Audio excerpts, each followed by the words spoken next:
Hi all, and welcome to Adulting 101 Stress Management. Sorry we're a few minutes late. We just had a few technical difficulties which we have now sorted out. So kicking off, we're going to have a look into stress management and explain a bit about Adulting 101. Before I start off, I would like to do an acknowledgement to country. So the University of Melbourne acknowledges the traditional owners of the land on which our campuses are situated.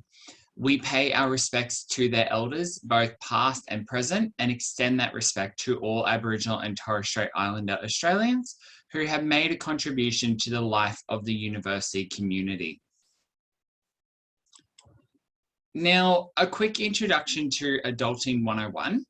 It is going to be a 5-part series with topics that students have expressed they would like some more support on and some more information in. Now, we're starting off this one with regards to stress management, and then we will be looking at going into things like budgeting, time management, meals on a budget, and communication. So make sure that you come along with us for the journey and attend each of the sessions just to learn a little bit of skills, have a chat with some of our guest speakers, and learn how you can improve in these areas.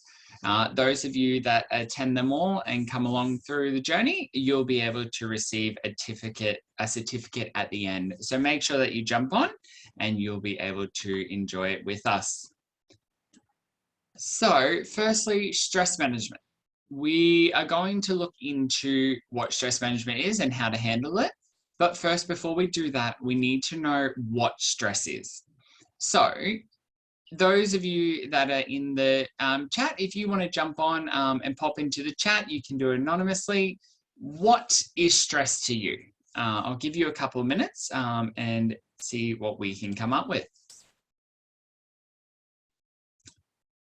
Fantastic. Yep. So for some of you, assignments, absolutely, that can be a big cause of stress. I know, especially around now, a lot of people have assignments due and they're working on assignments, especially when you've got assignments from multiple subjects, can be quite stressful. Another one here, family commitments, absolutely. So when you're also a university student, having family commitments and trying to juggle them as well can definitely be a lot of work. Too many things going on. Definitely. So as anybody in life, you always have multiple things happening. You might have your school work going, you might have personal life, relationships, family commitments.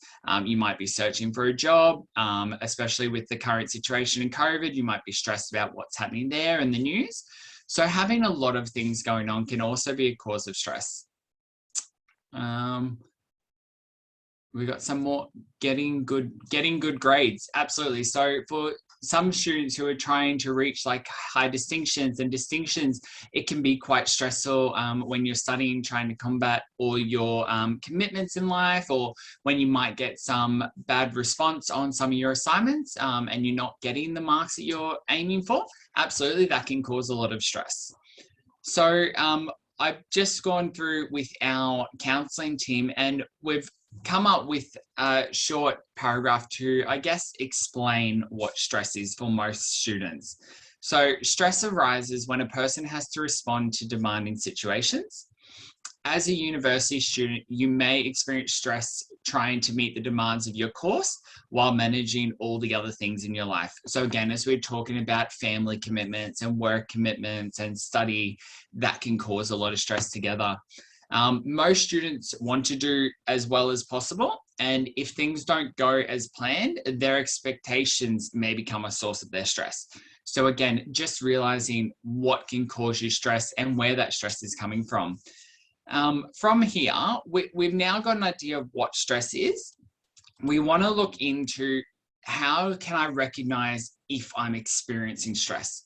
So have a think about it and just have a think, what questions can you ask yourself to recognize if you're experiencing some stress? And I'll give you a couple of minutes to pop some questions in the chat. Again, the chat does come through anonymous to us and you don't have to worry about other people seeing. So feel free to pop in any of your questions.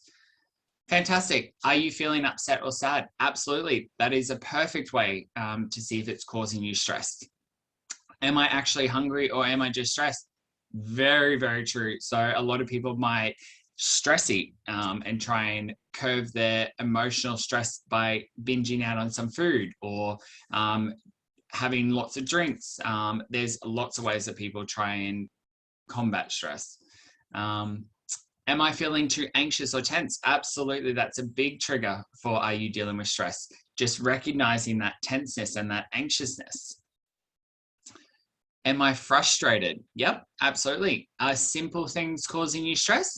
Things that didn't normally get you frustrated? Is my heart racing? Absolutely. Definitely another thing. If all of a sudden you're sitting there studying, you feel your heart pounding and you're panicking, absolutely another sign that you might be experiencing stress. Are my pets anxious? Absolutely. This is another thing that you have to recognize is it's not necessarily just yourself that might be exhibiting symptoms, but pets can generally pick up on factors around them. So if your pets are quite anxious, that could be another sign that you're dealing with stress as well. So definitely keep an eye out from that. What are some other questions that people might have? For example, are you having difficulty sleeping? Do you find yourself struggling to get to sleep, or do you find yourself struggling to stay asleep once you are asleep? There's a lot of different questions that you can ask yourself to help recognize whether you are feeling stressed and whether you are feeling anxious. And that's going to help you figure out what your stress is about. So if you decide to sit down and do some study, and that's when your heart starts racing, or that's when you start feeling frustrated, that could be the cause of your stress. And then we have to find ways around managing that. If you have to go see your family members for a weekend dinner and you start feeling anxious around that, or you start getting stressed around that, that might be the cause of your stress. So being mindful around where you're feeling anxious, where you're feeling frustrated, and what things you're doing at the time could be the cause or could be a factor leading to why you might be stressed or why you might be feeling stressful. The other thing to do is, if you're experiencing any of these symptoms, is start seeing what you're doing or ways that you're doing it, and is there ways that's causing more stress to you about it. So for example, you might normally go for a jog at lunchtime to help relieve some stress, but then you've injured your leg, and so now trying to go for that jog is causing you more stress. So just need to have a look at different ways on what's causing the stress, where your frustration is coming from, and then that will allow you opportunities to look into ways to manage that stress. So from here, let me just check. Amazing. We will hand over to one of our amazing counsellors. We have Sarah Ann joining us from the CAPS team. Hi, Sarah. How are you? Hello, I'm good. Thanks, Jessie. That's good. Thank you so much for joining us. Sarah, we've just been going through trying to recognize what stress is, and also finding questions or ways that students can establish if they have stress or what might be causing stress. So what I might do is I might stop sharing my screen now and let you pop up your screen and we can have a chat with you. Yeah, that sounds great. Thank you very much, Jessie, and good morning to everyone. I'm just going to start sharing my screen, and then I'll be with you in a moment. So just bear with me. And Jessie, let me know if that's showing up correctly. Yep, perfect. We can see your presentation. Awesome. Yeah, fantastic. So yes, a very good morning to everyone. I'm Sarah. I'm a clinical psychologist, and I'm one of the counselors at Counselling and Psychological Services, which is quite a mouthful. So you will hear us being referred to as CAPS around the university. I always like to, I think, explain acronyms because we have just so many of those around, don't we, Jessie? Yes, we do. There's a lot. Yeah. So CAPS is one of the health and well-being areas of the university, and we provide free, confidential, short-term counseling along with other psychological services, like workshops and training and online resources as well. And maybe just to say a bit about myself, I've been working in the team for about 4 years now. And previous to that, worked in various mental health services with an expertise in youth mental health. I'm no stranger to the university, though. Was a previous international student many years ago, and went through sort of both my undergraduate and graduate psychology training at Melbourne. So it's really special to be able to work in a context that blends, both that lived experience as well as the clinical expertise. And I'm really interested in how, we build awareness and capacity around student mental health and well-being. So that's just a little bit about me to begin with. Um, so I understand, Jessie, that you've kicked us off with some discussion around what stress is and how that might be experienced by you. Have I missed anything else there, Jessie? No, perfect. That's where we've started. Just want to get people really thinking about what stress is and how different people might be experiencing it. Yeah. And then would love to, I can see on your slide, look into things like the effects of stress. That would be perfect. Yeah, thanks, Jessie. So, I thought where I'll come in is to talk a bit about how stress can affect us over time. And before I do, though, I think it's really important to be clear that stress is a normal response to life's challenges. And I'm thinking as a student, we'd be facing kind of assignments, exams. You might be going for your first job interview. We're kind of juggling study with relationships or other care responsibilities that you might have, as well as how, we spend our leisure time. Those are just some examples, I think, of life's challenges as a student. And in fact, we need stress to help us meet these challenges. Stress is very much those physical changes that we experience in our body's kind of natural way to react quickly and effectively when we believe that we are in danger or under threat. And people may have heard of fight or flight, which is our survival mechanism, in life or death situations.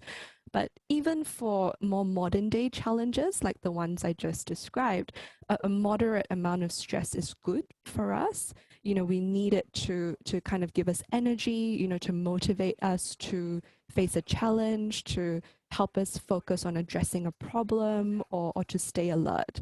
Of course, the problem is if we are experiencing excessive stress, that tips it over from being a force that's motivating to something that's, very overwhelming and paralyzing.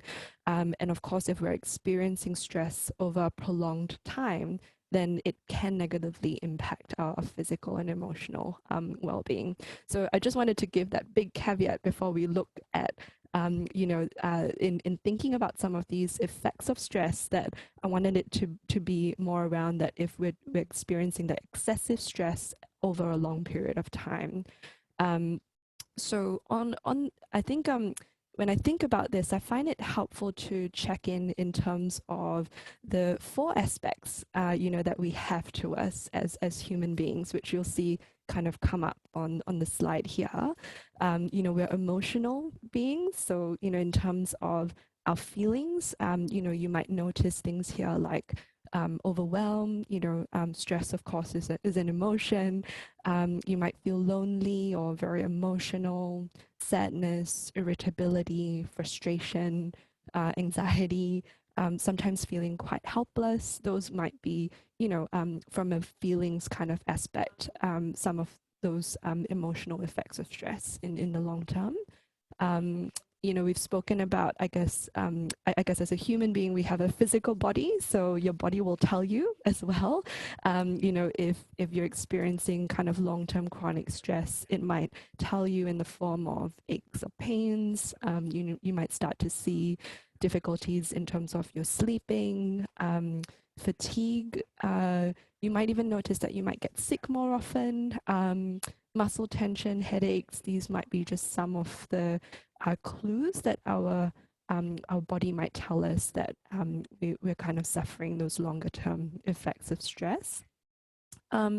We also have a very active mind as human beings. Our minds are kind of chattering away in the background, whether we realize it or not, a lot of the time. So, some things that might show up there are negative thoughts or, constant worrying. You might notice very critical thinking, difficulty making decisions, or, having trouble focusing or being present.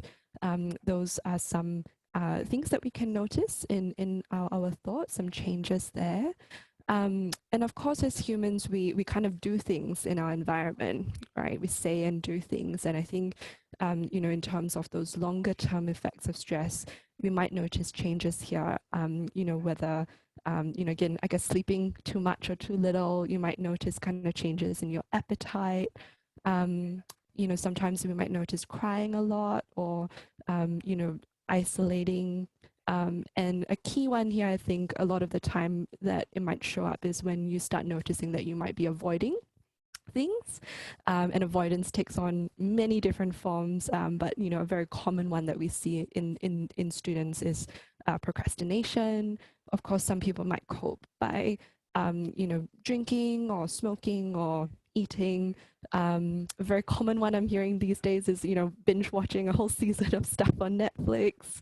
But of course, sometimes people go the other way as well. They might overwork, to kind of cope with stress. So, it kind of manifests in kind of slightly different ways for different people. But I thought that might just give a bit of a framework to kind of notice some warning signs in yourself or others that could indicate that you're chronically stressed or burnt out. So I hope kind of just thinking about these 4 aspects might be could be helpful. I suppose your next question might be around. My slides are a little bit slow here. Is that showing up, Jessie? Ways we can manage stress? Oops, sorry, no, we're still on effects of stress. Yeah, It might still be loading. There we go. Okay, we're up. Yeah. And so you might be asking, what can I do to better manage stress in my life? And notice how I didn't say get rid of stress in our life. But, knowing that stress is a very natural kind of thing that we need, I guess the question here is more, how might we stay in this sort of optimal zone of stress where it's not so much that we're being completely overwhelmed and paralyzed, but in that kind of moderate space. It's not too little either, because if we're in that space, we're going to be, quite unmotivated or, not alert. So I guess when we're thinking about how we manage stress, I guess that's what we're talking about there. And again, I suppose I like to think about it in terms of considering how we can address each of those 4 aspects of ourselves that I talked about before. So usually, we start with the body, because stress is such a physiological response, and we kind of need to tell the body it's safe before we can problem solve or do more complex thinking or feeling type tasks. And one way we can do this is through learning evidence-based relaxation exercises. That may be through learning how to control breathing, or to kind of do deep belly breathing. It could be through muscle relaxation, and kind of taking care of the basics, getting enough sleep, kind of moving our body. I think at the moment, especially relevant, I think now when we're in this kind of prolonged lockdown, and of course, kind of paying attention to maybe kind of what we're putting in our bodies in terms of, food and nutrition. So I think I just wanted to maybe reference at this point that, at CAPS, we have lots of really good workshops that can teach sort of, one in particular, it's called Managing Stress and How to Relax, goes into a little bit more of understanding that physiological basis of stress, and, we'll take people through sort of 2 relaxation exercises, the breathing and a progressive muscle relaxation exercise, to guide people through how they might practice that. So lots of options there in terms of, how we can take care of our body in terms of managing stress. I think, another important aspect is to, with kind of the thinking aspect, noticing what our mind is saying. And the story that our mind is telling us about stress can significantly impact how we experience stress. And there's quite a powerful TED talk by Stanford University psychologist Kelly McGonigal on how we can reframe the way we view stress. So, I'm not sure about you, but, in terms of a lot of the stuff that my mind says about stress, sometimes, it's harmful, it's bad, if you keep going this way, you're going to, kind of run down, or, a lot of, I guess, very worst case scenarios or very negative sort of judgments about that experience of stress. And, there's a lot of research that shows that the way we talk to ourselves about stress can really kind of shape our experience of it. So, kind of thinking if there are more helpful ways we can talk to ourselves when we're feeling stressed, like, hey, this is something that's giving me strength, to kind of persevere, through this thing, or this stress is uncomfortable, and it's giving me the energy to overcome this challenge. That there's lots of good tips on how we can reframe the way that we talk to ourselves about stress when we experience it. I suppose there are other kinds of unhelpful thoughts that can come up for us when we are in stressful or challenging situations, like, self-criticism. We can start to really beat up on ourselves, during those difficult times. We might notice that our mind starts to, kind of worry a lot about the future. Again, I think, the stuff that we offer at CAPS, can help people discover what might be some different options to learn skills around how we manage these difficult thoughts when they show up, whether it's in terms of like rescripting or reframing some of them, and also kind of when we might choose to let go of those thoughts or unhook from them. So, there's lots of interesting work there that can be done from a thoughts perspective. We're also emotional beings. So again, it's really important to consider what we might be feeling. And, a lot of the time, I think we can tend to either kind of bottle it up or, kind of shut it down, put a lid on it. And, learning how to process our feelings in healthy ways so that emotions kind of don't get stuck in us can be really important. So, you'll see some options here around how approaches like self-compassion, can bring soothing to difficult emotions that we experience when we're stressed. And mindfulness kind of in terms of a skill we can practice to help us sort of make room for feelings without getting, swept away or overwhelmed by them. So again, some options there. And finally, one of the most important ways we can manage stress is really to consider is there anything we can do, to change the stressful situation? So, if there is a problem or a situation that is causing the stress, is there anything that is within kind of, your control to address it? So often, when I'm thinking of exams or assignments, we know that that's kind of, the direct sort of cause of the stress. So, every time we do things to, learn skills to manage our time, more effectively, or whenever we kind of do preparation for exams, or if we don't know something that, we're asking our lecturer or tutor for advice, anything that we're doing to sort of address the problem directly, can be one of the most effective ways to, to manage stress. And that might be sometimes needing to actually kind of reduce or cut down the number of commitments, we're expecting from ourselves. And, I often find that when things are really overwhelming, it's focusing on those small kind of effective actions that is kind of what we have capacity for. And those build kind of over time. And you will see on there that, we're kind of not in this journey alone, and it's the idea of sometimes our stress can make us think that we're alone, in that experience.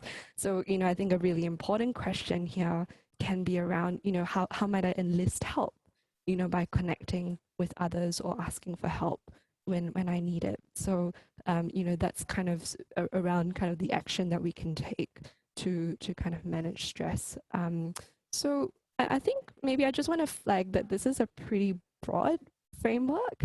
There are probably hundreds of different ways, under each aspect, whether that's emotional, physical, thinking, or behavior. And, sort of what I thought I would really want to do next is just tell you a little bit about CAPS, and how, if you're interested in one aspect or the other, how CAPS addresses one or several of these components if you want to delve deeper. Would that be okay, Jessie, just to kind of move into Absolutely, that? would love to hear about that. Yeah, great. So I suppose, yep, you already know the acronym there.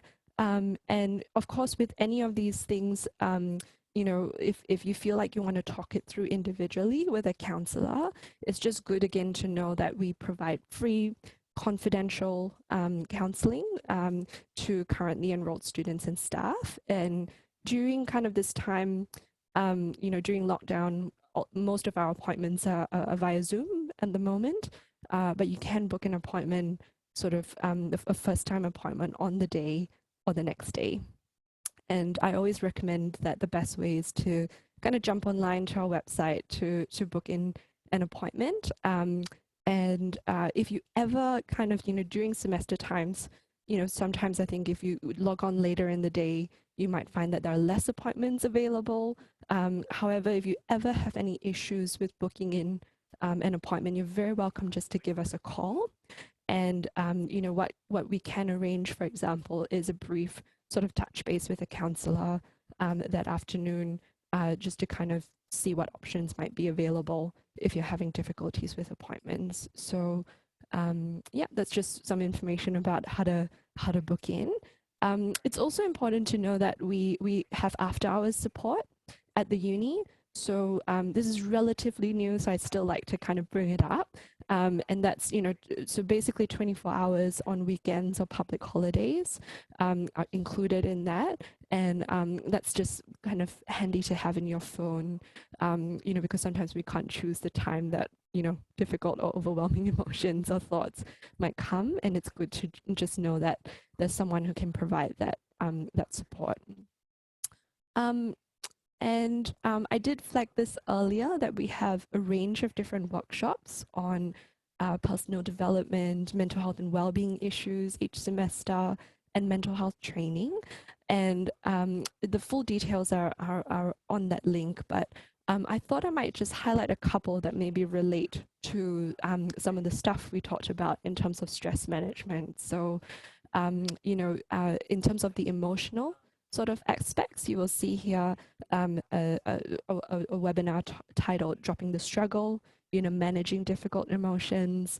There is one on self-compassion, the How to Be Kind to Yourself one. And the one that relates to the physical side of things that I mentioned before was kind of the managing stress and how to relax one.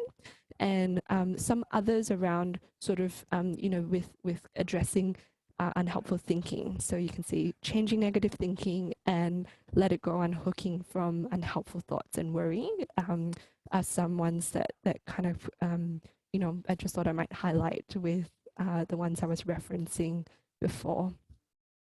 There are also particular series that we run that focus on understanding psychological factors that can affect study and productivity. So, these are very popular ones like, how can I focus better? How might I better address procrastination, that avoidance we were talking about before when things are very stressful, as well as dealing with exam anxiety, are some that kind of come to mind that people can check out there. And I might just kind of whiz through the rest, but just thought I might bring it up in case people are interested, that we have particular anxiety management programs where we delve even more into kind of understanding the stress experience, how that might be related to anxiety, and how we can kind of practice together sort of the most evidence-based skills around how to effectively manage these.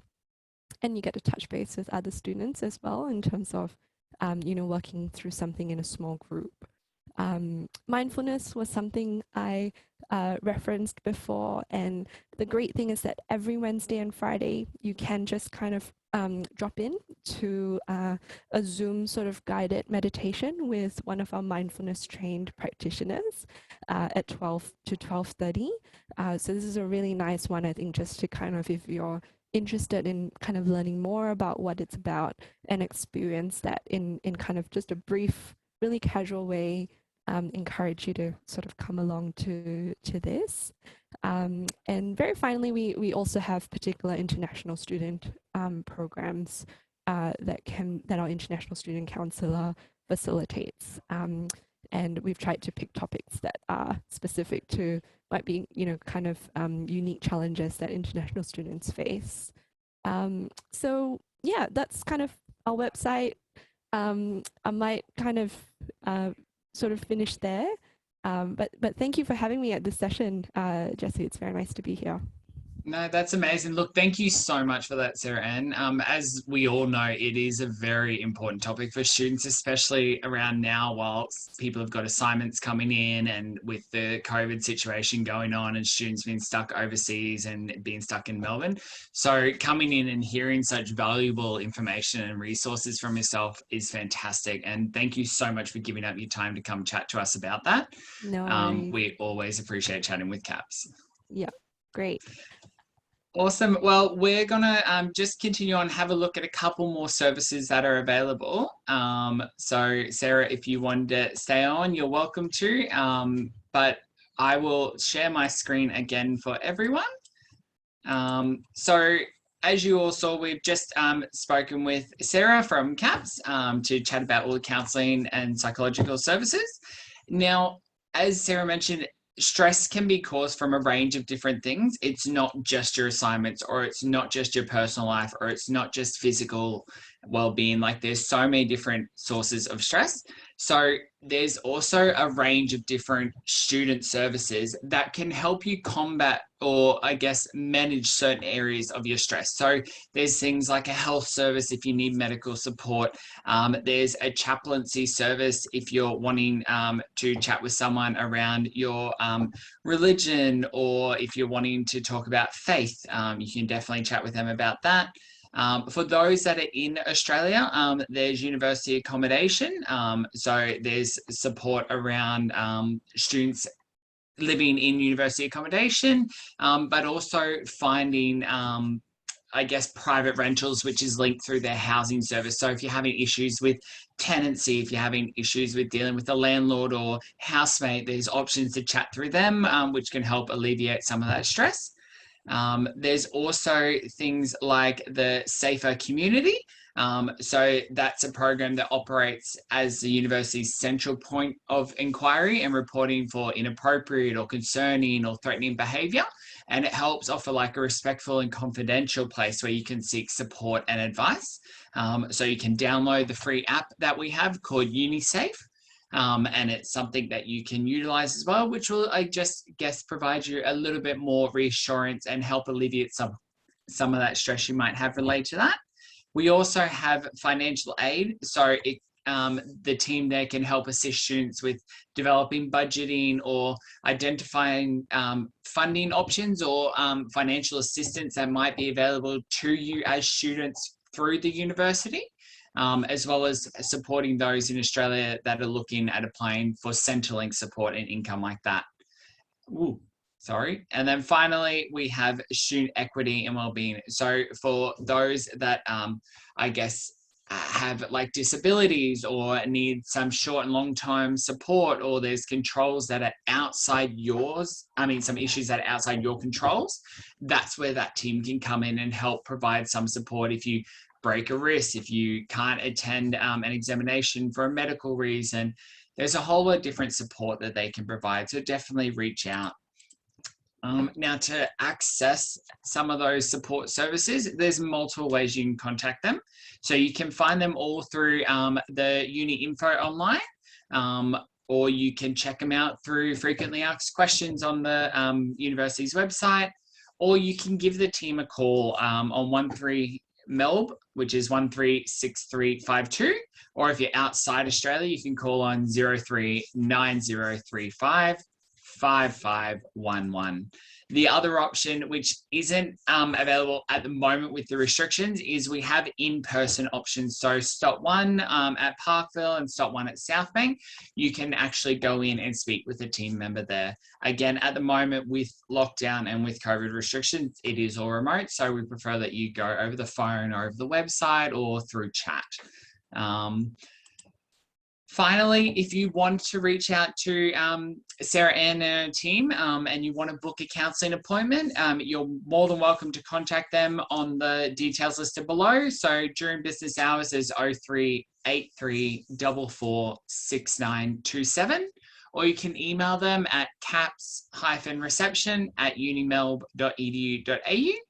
Otherwise, as Sarah mentioned, a really valuable resource is the after-hours crisis support. So as we all know, we can be hit at any time. We can receive bad news on a weekend. We can receive bad news outside hours, early mornings. Anytime there is an after-hours support number that you can either phone on 1300 219 459, or if you're not comfortable talking with someone because you're quite upset and you just want to text, you can text 0480 079 188, and you can correspond back and forth through text messages and not have to jump on a phone call. Otherwise, if some of your stress is heavily around assignments or studies or anything around your university related program, you could also reach out to some of the academic skills advisors who might be able to help you manage time management, help you manage your assignments and your schedule and your studies and all that. Again, you can call them through 13Melb, or if you're outside Australia, through 039035 5511, or you can email academic-skills@unimelb.edu.au. So reach out to them. There's a lot of different ways you can find someone to support you and help get you through that stress. And we're always here to help out. So if you're unsure of what to do, where to go, reach out to Stop One first. It can provide you the avenue of who to chat to, or it can provide you direct support. And as I mentioned before I pop off, we will be running more sessions throughout the next 4 weeks. So feel free to jump on if you want to learn about budgeting, making meals on a budget, time management, communication skills. We'll be running them every Monday, 11 a.m. and they're completely free. We'll also be giving a certificate to anyone that attends all the sessions. So you can get a little certificate to say that you attended them, and hopefully can help provide you some more skills. So that brings us to the end of the session. I'm going to stay online for the next 8 minutes till 12 o'clock. If anyone has any questions or they want to find out some more info, by all means, feel free to pop a message in the chat or pop a question in the Q&A box, and I'll be more than happy to help. Thanks for that, guys.